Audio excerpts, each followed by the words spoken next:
I remember falling in love with radio when I met a radio announcer.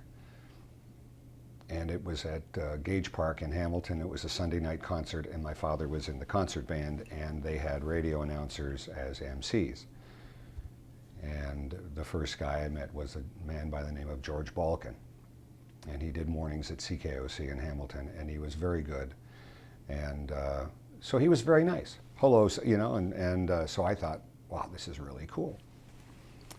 So about a month later, I had to do a project for my school newspaper, our class newspaper, so I thought, I'm going to interview this radio guy that I met. And I always listened to the radio and liked it and stuff like that. There was always music on in our house. So I went and interviewed him, much like what's happening to me now.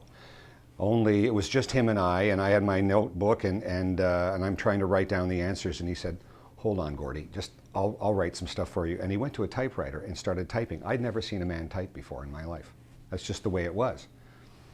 And so he typed out everything, you know, his career, whatever. He said, there you go. And come on, let's go for a tour of the radio station. Well, that was the best part. And then I guess it was about 6 months later, I actually called in on the program and won some 45s on Tella Skula Mula.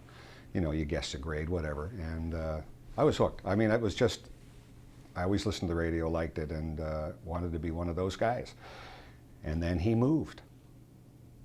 And I never knew where he went until many years later, as what happens with, you never get a chance to say goodbye when you move.